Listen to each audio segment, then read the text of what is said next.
اس کا پہلا باب، اس کی پہلی آیت سے لے کر تیسری آیت تک ہم پڑھیں گے، اور یہ ہماری بیٹی ہے مریم سلیم اس حوالے کو ہمارے لیے پڑھیں گی۔ پلیز ذرا جلدی سے۔ اگلے زمانہ میں خدا نے باپ دادا سے حصہ بہ حصہ اور طرح بہ طرح نبیوں کی معرفت کلام کر کے اس زمانہ کے آخر میں ہم سے بیٹے کی معرفت کلام کیا، جسے اس نے سب چیزوں کا وارث ٹھہرایا اور جس کے وسیلہ سے اس نے عالم بھی پیدا کیے۔ وہ اس کے جلال کا پرتوں اور اس کی ذات کا نقش ہو کر سب چیزوں کو اپنی قدرت کے کلام سے سنبھالتا ہے۔ وہ گناہوں کو دھو کر عالم بالا پر کبریا کی داہنی طرف جا بیٹھا۔ آمین۔ پاک کلام کا پڑھا سنا اور اب سنایا جانا ہم سبھی کے لیے باعث سے برکت ٹھہرے۔ آمین۔ آمین، زور سے آمین۔ وہ ہمارے گناہوں کو دھو کر عالم بالا پر کبریا کی داہنی طرف جا بیٹھا۔ سب بولیے، وہ ہمارے گناہوں کو دھو کر عالم بالا پر کبریا کی داہنی طرف جا بیٹھا۔ تشریف رکھیے، بیٹھیے۔ پریز گاڈ۔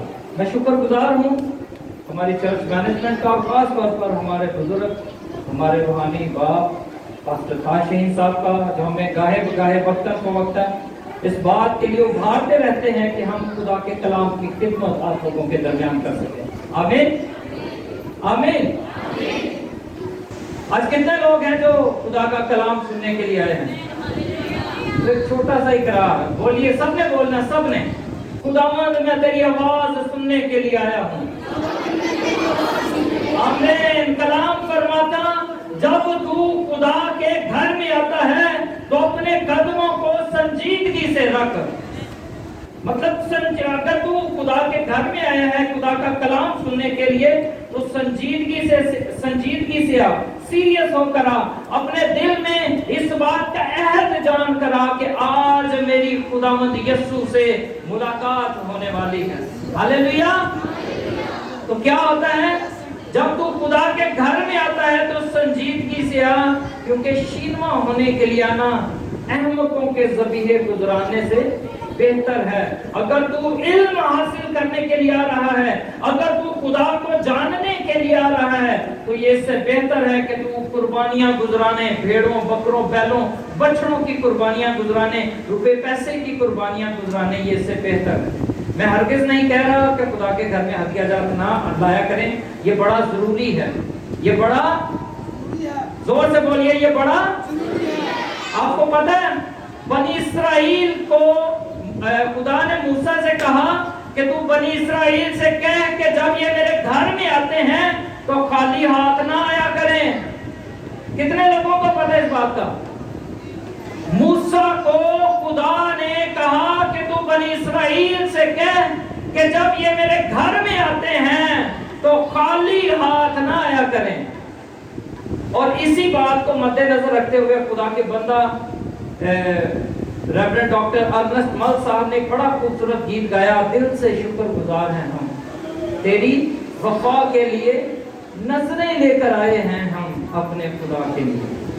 تو خدا کے جب گھر میں آتے ہیں تو نظریں لایا کریں، اور اس کا یہ بھی مطلب نہیں ہے کہ آپ بنی اسرائیل کی طرح بیلوں، بکروں، بچڑوں کو لایا کریں۔ اس کا مطلب یہ ہے اگر آپ پورے دل سے آ جاتے ہیں، یہ سوچ کر آ جاتے ہیں کہ آج میں نے خدا سے ملاقات کر کے جانا ہے، آج میں نے یسوع سے ملاقات کر کے جانا ہے، تو یہی آپ کا نظر، یہی آپ کی جو قبولیت ہے وہ خدا یسوع مسیح کو پسند آ جائے گی۔ آمین۔ تو آئیے خدا کے کلام کی طرف بڑھتے ہیں۔ لکھا ہے اگلے زمانہ میں خدا نے باپ دادا سے حصہ بہ حصہ اور طرح بہ طرح نبیوں کی معرفت کلام کیا۔ اس زمانہ کے آخر میں ہم سے بیٹے کی معرفت کلام کیا، جس سے اس نے سب چیزوں کا وارث ٹھہرایا اور جس کے وسیلہ سے اس نے عالم بھی پیدا کیے۔ وہ اس کے جلال کا پرتو ہے۔ یسوع مسیح خدا باپ کے جلال کا پرتو ہے اور اس کی ذات کا نقش ہو کر سب چیزوں کو اپنی قدرت کے کلام سے سنبھالتا ہے۔ وہ گناہوں کو دھو کر عالم بالا پر کبریا کی، زور سے بولیے، کبریا کی داہنی طرف جا بیٹھا۔ یہ عبرانیوں کا مصنف لکھ رہا ہے خدا کے روح کی ہدایت سے. اور آپ جانتے ہیں کہ یوحنا نے بھی اس سے ملتی جلتی کچھ باتیں لکھی. جب ہم یوحنا کی انجیل کے پہلے باب کو پڑھتے ہیں تو وہاں پر لکھا ہے ابتدا میں کلام تھا, کلام خدا کے ساتھ تھا اور کلام ہی خدا تھا. یہ سب چیزیں اس کے وسیلہ سے پیدا ہوئی اور کچھ بھی اس کے بغیر پیدا نہیں ہوا ہے. سب چیزوں کا ظہور جو ہے وہ خداوند یسوع مسیح کے قدرت کے کلام کی وجہ سے ہوا ہے. اور عبرانیوں کا مصنف یہ لکھتا ہے کہ وہ ہمارے گناہوں کو دھو کر, اس کا مطلب یہ ہے کہ انسان جو عورت سے پیدا ہوا ہے وہ گناہ آلودہ ہے. داؤد لکھتا ہے میں بھی پیدا ہویا ویکو وچ بریائی اور مینوں وچ گناہ دے جمیا میری. جب ہم بائبل مقدس کا بغور مطالعہ کرتے ہیں تو ہم دیکھتے ہیں کہ جب آدم کو تخلیق کیا گیا, جب آدم کو بنایا گیا تو آدم کی جو شرست تھی, جو آدم کی شرست تھی, آدم کی جو فطرت تھی وہ گناہ آلودہ نہیں تھی. اور اس کا ثبوت ہمیں اس بات سے ملتا ہے کہ پیدائش کا مصنف اس بات کو قلم بند کرتا ہے کہ خدا آدم سے ملاقات کرنے کے لیے آتا تھا. اور اس بات کا ثبوت بھی ہمیں ملتا ہے کہ آدم اور خدا ایک دوسرے سے باتیں بھی کیا کرتے تھے.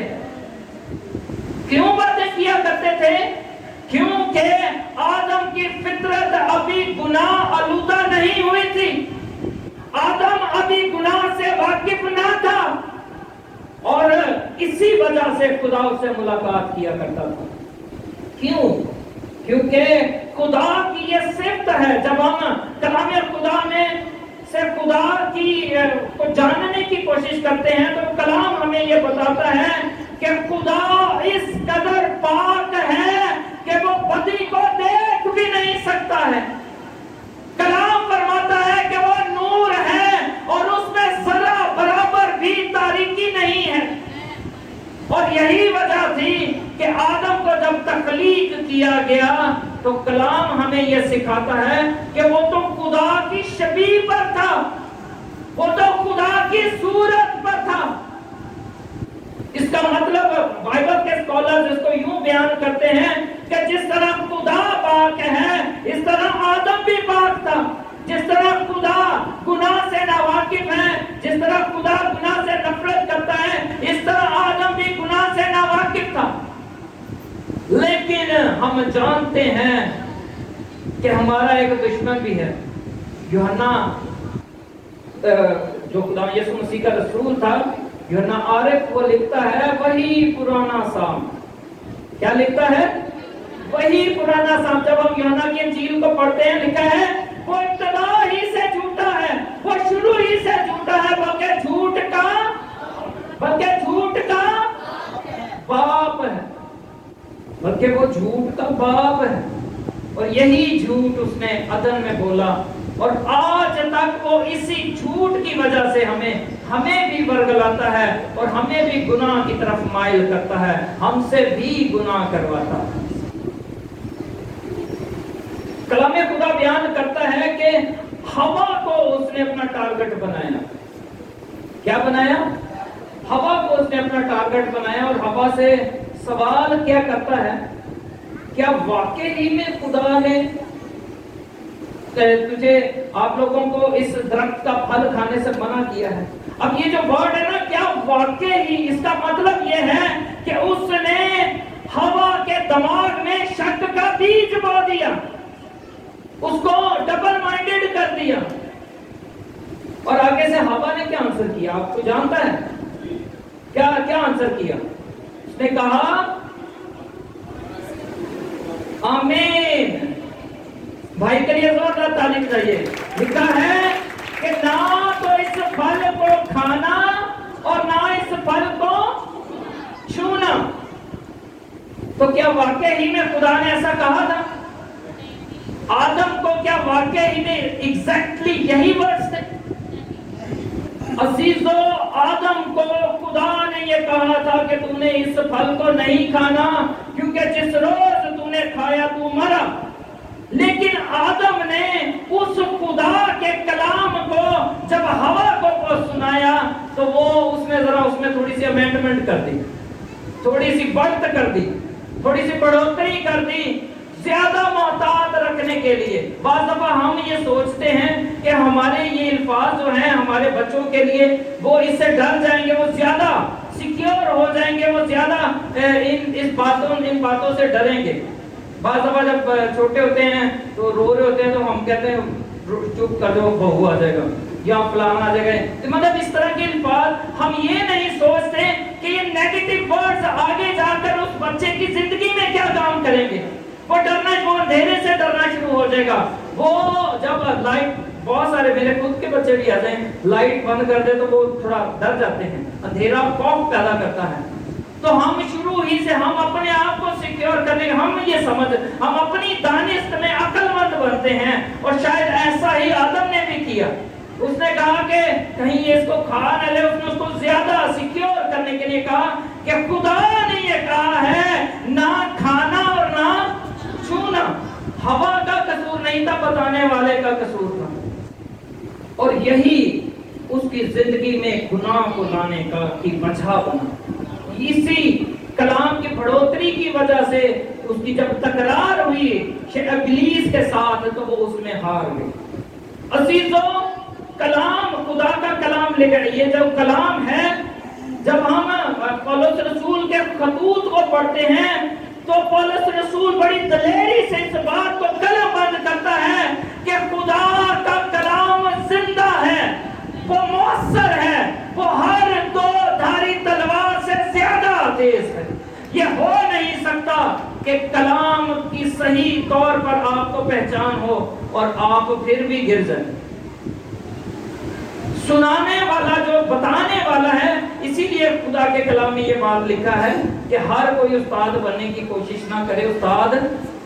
استادوں کو کیا ہوگا, زیادہ مار پڑے گی, استاد زیادہ مار کھائیں گے, کیونکہ شریر تو اپنے گناہ میں مر جائے گا, لیکن اس کے گناہ کی جو پوچھ گچھ ہے وہ اس شخص سے کی جائے گی جس نے اس کو بتایا.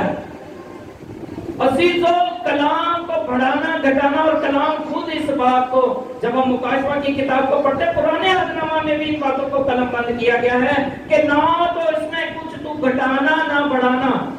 اس کلام کے اندر نہ کچھ کم کرنا نہ زیادہ کرنا. یہ ایز اٹ از, یہ لوگوس ہے. لوگوس کا مطلب ہے خدا کا لکھا ہوا کلام ہے, اس میں کوئی امینڈمنٹ نہیں ہو سکتی. اور اس گناہ کی شرست, گناہ کی وجہ سے اب ہوا کیا, آدم خدا سے جدا ہو گیا. اب تب سے لے کر یسوع مسیح سے پہلے تک جتنے بھی آئے وہ گناہ کی شرست کے ساتھ, کیونکہ گناہ ٹرانسفر ہوتا گیا آدم ہوا کے بعد پھر ان کی نسل میں.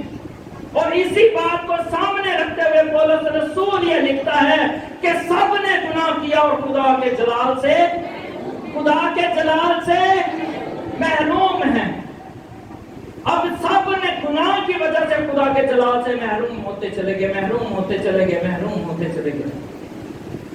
کوئی بھی ایسا نہیں تھا, ایک بھی ایسا نہیں تھا جو اس گناہ کے زور کو توڑ پاتا. اور شاید اسی لیے پیدائش میں ہی, باغ عدن میں ہی خدا نے انسان کو تسلی دی, آدم کو تسلی دی. آدم کو کیا کہا کہ میں تیرے, ہوا سے کیا کہا, میں تیرے اور آدم کی نسل, عورت کی نسل اور ابلیس کی نسل کے درمیان کیا ڈالوں گا, عداوت ڈالوں گا, وہ آ کر تیرے سر کو کچلے گا. اور پھر خداوند یسوع مسیح انسان بن کر اس دنیا میں آ گیا. یہ ہو نہیں سکتا تھا کہ انسان کے گناہ کا کفارہ جو ہے وہ بیلوں کا خون بہا کر دیا جائے. یہ ہو نہیں سکتا تھا کہ انسان کے گناہ کا کفارہ بچڑوں کا خون بہا کر دیا جائے. یہ کیسے پاسبل ہے؟ اور جو داؤد ہے وہ مزامیر میں شاید اسی بات کو قلم بند کرتا ہے کہ بیلوں اور بکروں کا خون جو ہے وہ ہمارے گناہوں کو صرف دھان جس دے بخشے گئے سب گناہ تے ٹکے گئے. وہ ڈھانپ دیے جاتے تھے. بیلوں کا خون, بچڑوں کا خون مؤثر نہیں تھا, وہ ہمارے گناہوں کو ختم نہیں